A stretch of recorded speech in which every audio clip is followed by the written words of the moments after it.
לכל הילדים. היום נלמד על תינוק פג. תינוק פג? מה זה תינוק פג? תינוק פג זה תינוק שנולד לפני הזמן. באמת? כן. וואו. זה תינוק שלדוגמה שהוא נולד לדוגמה חודש לפני. מה, יש לך, נגיד, יש לך קרוב משפחה או אח או אחות שנולדו לפני הזמן? לי כן. כן? יש לי. אוי. מעניין, אפשר לראות אותם אולי? כן, בוודאי. כן? טוב, את רוצה להביא את אחיך הקטן? כן, הנה הוא. איזה מתוק. כן. שלום לך, איך קוראים לו? שילה. שלום שילה. אוי, איזה מתוק הוא. כן, הוא ממש חמוד. בן כמה הוא? מה? בן כמה הוא? היום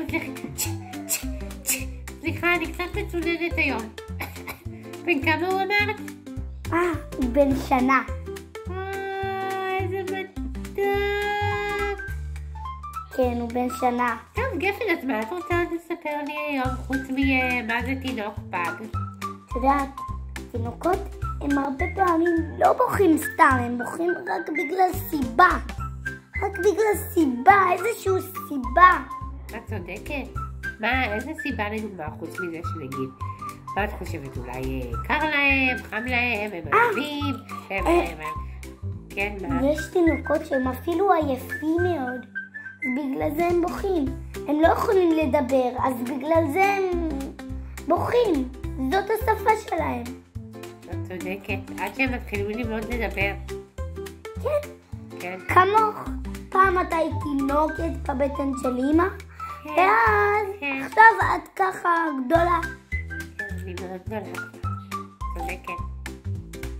את רואה? את כבר בת 6. טוב, יפה, יש לך אולי עוד משהו שאת רוצה ללמד אותי חוץ ממה זה תינוקות פגים? כן. כן? שיש שפה מאוד מיוחדת. כן. שהם מגיבים לה. כן. לדוגמה, שילה. זה מתוק, אחיך. נכון, הוא נכון. שילה, יש לו שפה. כן, אני שומעת. זו שפה. זאת השפה שלו. כן, והוא גם מאוד... תינוקות הם גם מאוד מתעניינים בכל מיני דברים, נכון? מתעניינים מאוד. הם גם אוהבים מאוד לטפס. כן, הם סקרנים, אני יודעת. סקרנים מאוד. כן. שלום שילה. אתם רואים? זאת השפה שלהם. כן, כן. הם גפן.